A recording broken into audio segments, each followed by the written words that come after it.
as I'm filming this, it is January 1st, 2021. So I hope everyone is having a good year, a good day, just overall good vibes. Sorry if my background looks a little weird. I know I normally film at that bookshelf over there, but as you can tell, my room looks a little bit different. And so I normally will put my phone kind of on my desk, but I moved my desk from there and I'm still figuring out how I'm gonna film over there. So right now we're gonna film over here. You can see my Stephen King shelf, and that is all I can show you because the sun is really bright now. I actually have something blocking out the glare because things are just not working out, but I still wanted to film a video and all that fun stuff. So again, Happy New Year's. 2020 is over, so that means my reading year for 2020 is over. I've read a grand total of 112 books this year. I know, I'm shocked too. That is so wild. So crazy. But obviously with that many books read, I've had a lot of favorites and a lot of disappointments. So for today's video, I'm going to talk about my favorite books of 2020, and then in another video I'll talk about my disappointments of 2020 because I have a few. But for this video I've got about 10-ish books that I'm going to show you guys, and they range from a bunch of different genres. So yeah, I don't think that needs any further explanation, so I'm just gonna get right into the video. The first book on my list is actually one of the first books I read this year. That was A Man Called Ove, however you pronounce his name, by Frederick Bachman. I didn't know what to expect going into this book. My uncle gave me this book and he was like, read it, I think you'll really like it. And I was like, okay, sure, I guess. So I started the book, and I wasn't off to a good start. I didn't start the year off strong regarding reading, so it took me a while to actually finish this book. But once I finished it, let me tell you, I really enjoyed it. So this book follows our main character Uve. I'm gonna pronounce it as Uve. I don't really know how you pronounce the main character's name, but I'm gonna pronounce it as Uve. And he is probably one of the grumpiest old men ever, and that is a pretty hard category to beat because I have met some grumpy old men. And he I was trying to remember the story. Anyway, he's just this really grumpy old man whose life basically gets shaken up when his new neighbors arrive in this huge U-Haul and just change his life for the better. And it's just this really cute story of this man and all the struggles that he's going through, and all the struggles that he had gone through in his life, and how much a person's life can change when you meet the right people. And I just think it's such a beautiful book. I bawled my eyes out at the end. It's just such a sweet book. The main character Uve, I love him so much. He had a really great character redemption because, you know, at the start I was like, okay sir, like I get you've gone through some stuff, but we can be a little bit happier. So he definitely went through like an amazing character arc, and Frederick Bachman's writing is so beautiful. He's one of my newfound favorite authors. I'm actually reading his newest book, Anxious People, so I'm very excited for that. And overall, I really enjoyed this book. I ended up giving it, I can't remember if I gave it a 4.5 out of 5 stars or a 5 out of 5 stars, but I know it was a really high rating, and like I said, it is one of my favorite books of the year. It made me discover an amazing author, so yeah, that's this book. Alrighty, moving on. This next book that I'm going to show you guys, I have conflicted feelings about because on one hand, I hate this book so much I want to burn it, and on the other hand, I love it so much I want to sleep with it. So, sleep with it? That sounds weird. Anyway, that is A Ladder to the Sky by John Bone. How do you pronounce his last name? I don't know. Ow. Okay. So let's talk about this book. I think the reason this book is one of my favorite books is because the author did such an amazing job at making me hate the main character so much. Like, I have never hated a main character more than I hate the main character in this book. And I think that's why it's my favorite books, because it's one of my favorite books because the author just did a phenomenal job at building this horrible, horrendous character. He is like this pro manipulator, uses people, and it just gets to a point in his life, in his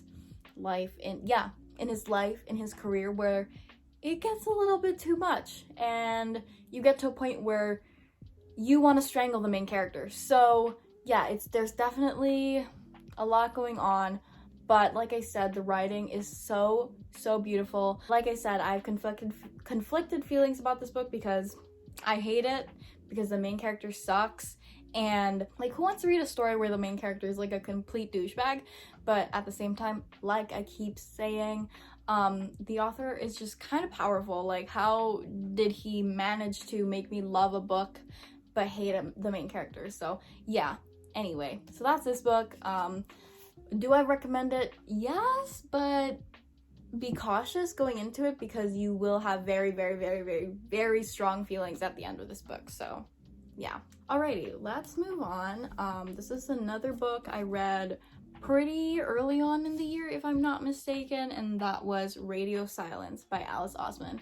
So thank you, Paperback Dreams / Cat, for recommending this book and this author, because I have found a new favorite author.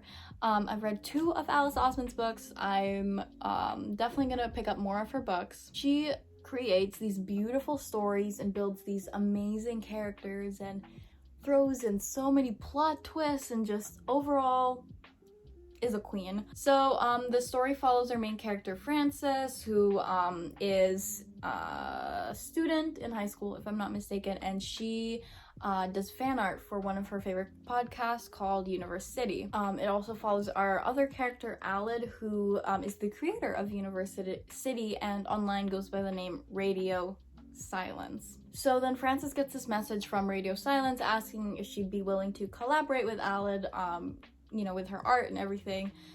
And they end up becoming best friends. Another thing I love about this book is the fact that the 2 main characters don't fall in love. I feel like a lot of stories where a guy and a girl, there is a little fly in my room and I'm getting annoyed. But I feel like a lot of stories where the guy and the girl end up becoming best friends, somewhere along the way at the end of the story they end up falling in love, and it's like, okay, cute, but also I just want a wholesome story where we can have a guy and a girl be friends, and without there being any complicated feelings, without there being any relationship with them, just staying friends. Yeah, and then anyway, throughout the story, eventually Alid's identity gets revealed, and he goes through all these conflicting feelings as well about his identity being revealed and people knowing who the creator of Universe City is. So just overall, it's a very interesting story. There's so much ups and downs with the characters, like I said, together and by themselves, and it's just so interesting to read, and it makes you feel a lot, and you connect to the characters really well. You feel like you're a part of the story. Yeah, Radio Silence. I gave this book a 5 out of 5. I loved it so much. So everyone please read it, and I will be rereading this as well ASAP. Okay, so one of my next favorite books of 2020 is The Vanishing Half by Brit Bennett. You've probably seen this book all over the internet or all over BookTube. It's been very widely talked about. Oh my gosh, this book was amazing. It was so good. It was so powerful. It was so beautiful. So many emotions, so many feelings, so many thoughts. Alrighty, let's talk about this book. So this book follows 2 twin sisters and basically their life story as they were children, inseparable from one another, and as they grow up. I think they were about 14, if I'm not mistaken, when they were separated from one another, and how different their lives turned out to be, you know, despite having the same upbringing, despite living in the same house, despite, you know, growing up together, their lives ended up in 2 very different paths, and it is just so interesting to read about. It has great conversations on race, on sisterhood, on family, on class, social class. So just overall, the conversations that were discussed in this book, how did Brit Bennett manage to do this? I'm still amazed how she was able to pack in all these issues and all these topics of conversations into a pretty short book, honestly. Brit Bennett is an amazing author. After reading this book, I had to read her first book, which was The Mothers, and I loved that as well. I'm obsessed with it. I really enjoyed that book. I gave that book a 4 out of 5 stars. I gave this book a 5 out of 5 stars. Brit Bennett is my newest favorite author, and I cannot wait for her to release more books. I just think she is such a powerful author. She has such an amazing talent and gift, being able to create such powerful stories, such compelling stories. You really get sucked into the stories. You really get attached to these characters and their lives. If you haven't read this book yet, what are you doing, first of all? And second of all, please read it. Please put it on your 2021 TBR list. You need to read this book. It is so amazing, beautiful, gorgeous, and everything and more. So yeah, please read this book. Check out her other book as well. Just check out Britt Bennett's work. You're gonna thank yourself for it. So yeah, definitely, I would probably say in the top 3 books of 2020 was The Vanishing Half. So the next book I have is a romance. It's a little bit more lighthearted, a little bit more fun and fresh, and that is Red, White, and Royal Blue. When I bought this book, I knew I was gonna enjoy it, but I didn't think it was gonna be my favorite romance of the year. And it is my favorite romance of the year. First of all, let's just talk about the amazing LGBTQ+ representation in this book. I've read a lot of romance this year, and literally all of them except this one, maybe a couple more, maybe 1 or 2 more, all of them had or featured heterosexual relationships. And I think that's a problem.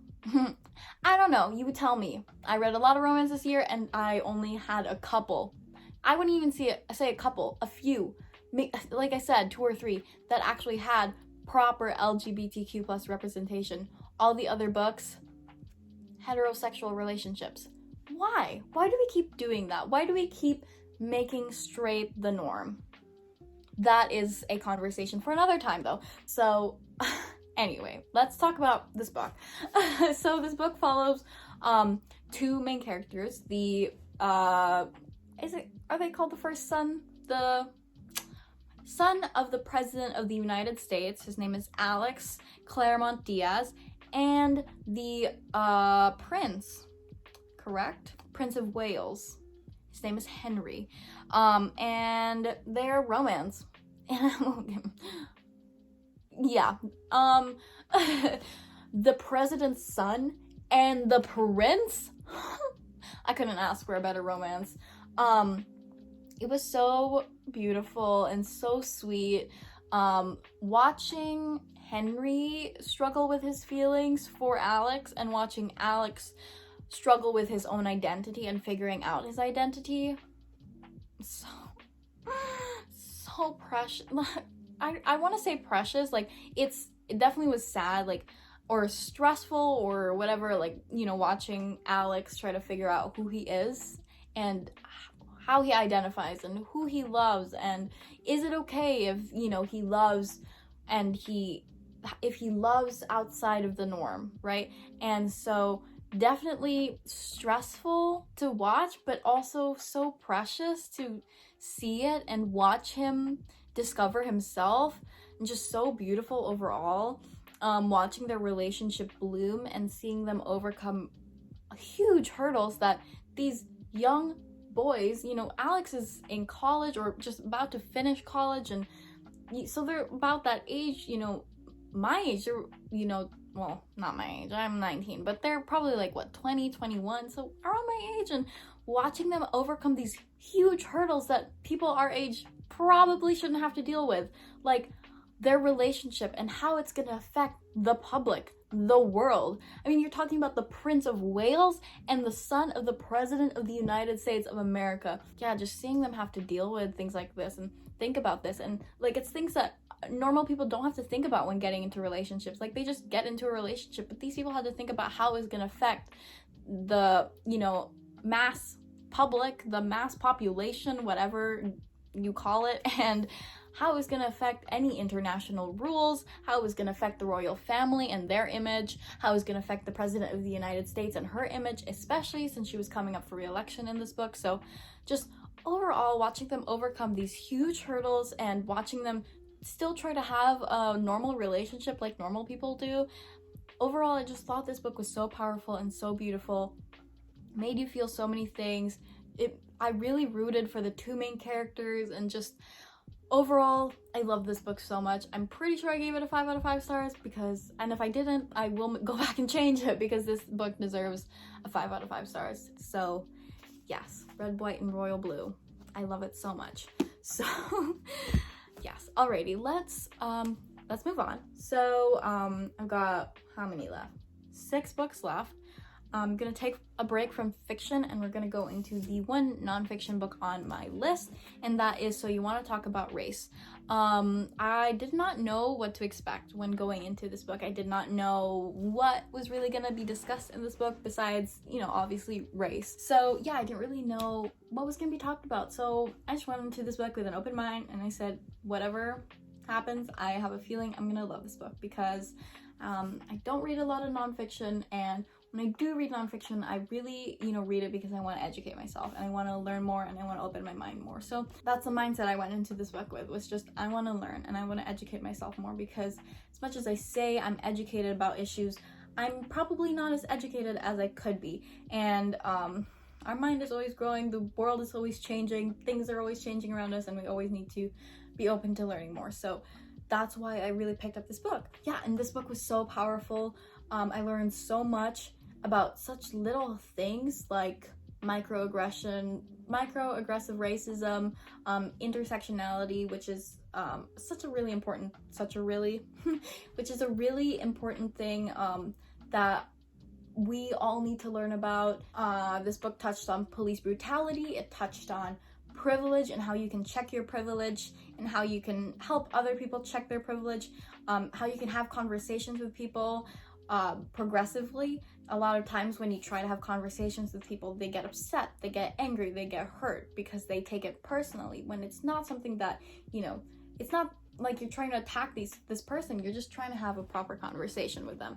So I learned how to have conversations with people, the type of people you should have conversations with, and some people that you should just give up trying to have conversations with, because it's not going to change. They're not going to change, and they're not going to take what you're saying with an open mind and an open heart. They're gonna be closed off and they're gonna be closed-minded. So just all of that, I learned so much in this book, and it's really not that long, and this author just did such an amazing job at putting in her own stories as well and her own little anecdotes, so you really related to it, not just on an educational level or an academic level, but on a personal level as well, because you saw how it affected someone firsthand. So just overall, I really, really, really enjoyed this book, and I'm so thankful I read it, and I'm so glad that I, you know, made time to read this book. And part of my reading resolution is to read more nonfiction and to open up my mind more and to educate myself more, because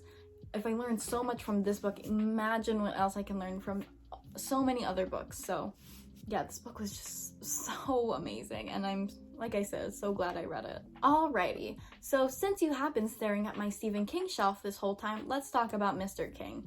I've read a couple books of his this year. Let's actually count how many books of his I've read this year. So, okay, I just counted. I read 6 books of his this year, and of those 6 books, I have one that was my all-time favorite, and that is Misery. Okay, so the main reason I bought this book and read this book is because Noelle Gallagher raved about it. It's one of her favorite books as well. And I was like, you know what? I want to see what the hype is about. I want to see what makes this book so amazing. My favorite book of Stephen King is The Shining, and it's forever going to be my favorite. As amazing as Misery was, Shining is still the number 1. But I was like, okay, let's see if this book can compete with The Shining. So I read it. And I think of my life as, you know, pre-Misery and post-Misery. That is kind of funny. I want to say this book changed me, because it did. I can't believe I slept on this book for so long, and if you haven't read this book, you are missing out, because it is so good. Okay, there's a lot to talk about with this book, so I'll try to keep it short and simple. But the main villain in the story, Annie Wilkes, is probably my favorite Stephen King villain. Like, she is definitely my favorite Stephen King villain. She is a powerful little bleep, and how Stephen King created her is my question, because oh my god, Yeah, she's just so sick and twisted. This book overall is just such a sick and twisted book. Very much a psychological thriller than King's other books that are more on the paranormal side, or more on the like scary clowns and scary hotels and evil cats. Yeah, it's definitely more on the just psychological horror, and being at the edge of your seat as to, will Paul Sheldon survive this? What is happening? What will Annie Wilkes do next?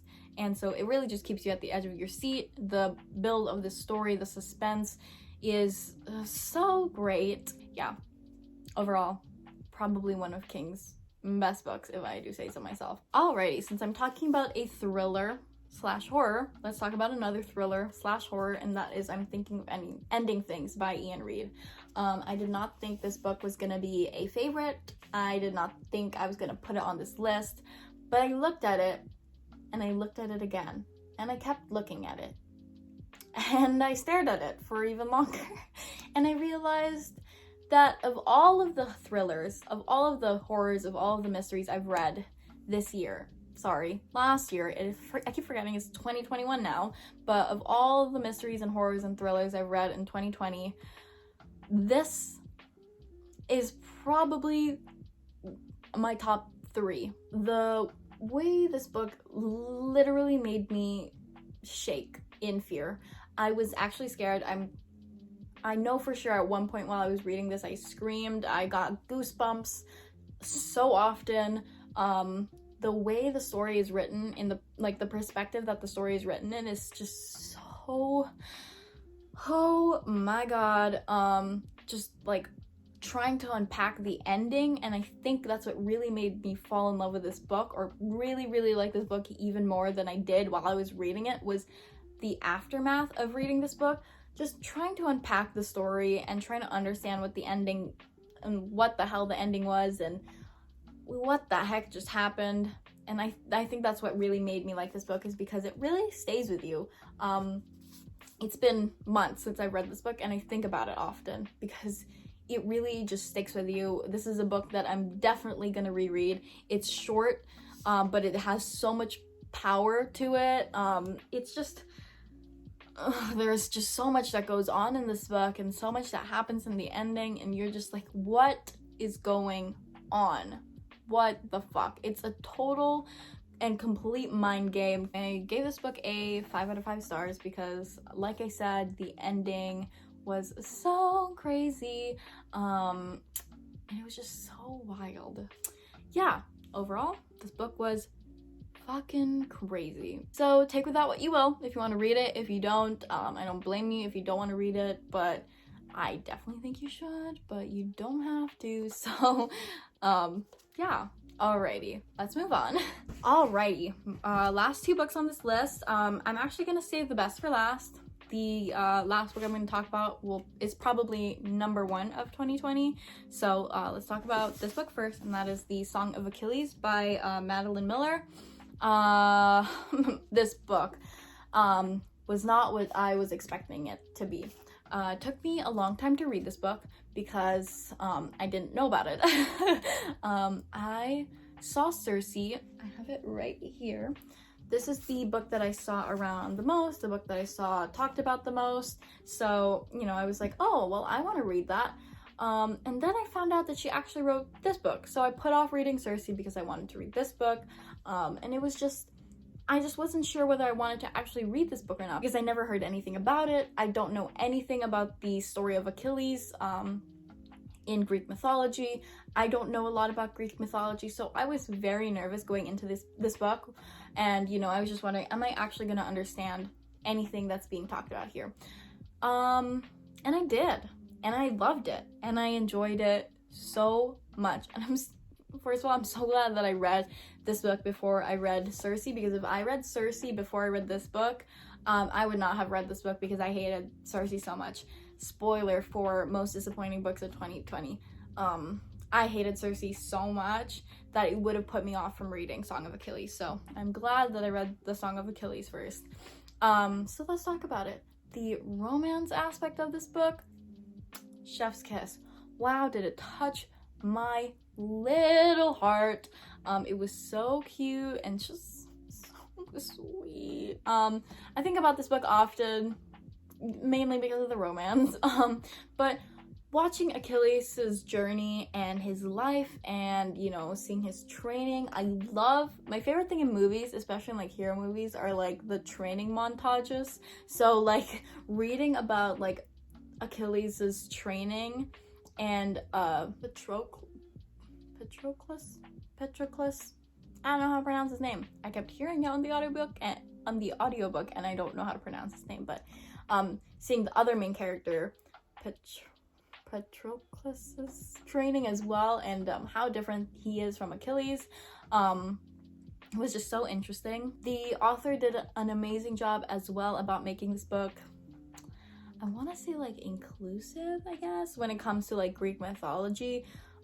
If you don't know anything about Greek mythology, I mean like zero, you will be fine reading this book. She does an amazing job about explaining who's who, their life, their story, their importance to Greek mythology and everything like that. There's actually a part of this book at the end where each person mentioned in this book has their own page and their own description, their name, their story. We even have the ships that are mentioned. So I think that's great that the author did that, because that's what really scared me the most about this book, was that I was worried that I wasn't gonna understand anything or know who any of the people were. So I'm glad that the author did that. It's also in Circe as well. So yeah, think that was a great thing that the author did. Like I've said 3 or 4 times. Yeah, overall, I just thought it was a really great book. Gave it a 5 out of 5 stars. I really enjoyed it. And it's a book I think about often. So yeah, read it if you would like. Alrighty, so the last book on this list is The 7 Husbands of Evelyn Hugo by Tyler Jenkins Reid. I did a reading vlog with this book, so if you want to check out that reading vlog, I'll have it linked somewhere over here. I gave this book a 5 out of 5 stars. I also read it for the late night book club, because this was the book of the month for September, if I'm not mistaken. I'm so glad they picked this book, because I found my favorite book ever, new favorite book ever. It's just so amazing. Wow, I really enjoyed this book. I think what I really enjoyed about this book were the conversations discussed in here regarding a lot of things, regarding the Hollywood lifestyle and how it is not as glamorous as we all think it is, or as glamorous as a lot of us think it is. It can be kind of toxic and kind of bad and kind of disgusting. There's conversations on how women have to sell their bodies in order to gain success in Hollywood. Conversations regarding the LGBT community. I like the whole idea on how the media doesn't know everything and how we are too trusting with the media, and how, you know, what they report is not the truth. So that was just really powerful, seeing how this book was able to kind of bring that to light. There was conversations on abuse in this book, and how hard it is for the victim to step away from the abuser, and how hard it is, especially when the abuser is a pro manipulator and they will manipulate the crap out of their victim, and how, like I said, how hard it is to be able to step away from that. Again, like I said, talk on the LGBT community, and like I said with Red, White, and Royal Blue, how hard it is for people of power, of people with a lot of fame, to come out and to be their own person, because they're constantly having to live a lie or be someone that they're not in order to become more powerful, or to have more fame, or to stay in the good graces of the public. Especially during, you know, the time that this book was written in, around like the 1950s to the early 2000s. Things were a little different then, sadly. So kind of seeing how that affected like 3 of the main characters, it's just so, like, it was so painful to read. I cried so much when I read this book. I was just an absolute mess, because it hurt so much to come to face the facts of how life was so long ago, and how so many people have like had to live a lie their whole lives because we could not accept that we can love outside of the norm and that we can live outside of the norm. And so yeah, just overall this book broke me in half. It really did, because you really come to face a lot of things that we try to avoid, a lot of conversations that we try to just turn our backs to, and we need to stop doing that. We need to have these conversations, and we need to, like I said before, we need to open our minds to a lot of things. So that's why this book is my favorite, because the author just did such an amazing job at having these conversations, but at the same time keeping the story, you know, what it is, and still keeping a good flow of the story, and still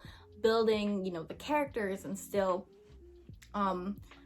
incorporating a lot of plot twists, and still just having the, you know, techniques and foundations of what an actual fictional book is. So yeah, this book just was so amazing, and just number one for me. So yeah, please read The Seven Husbands of Evelyn Hugo.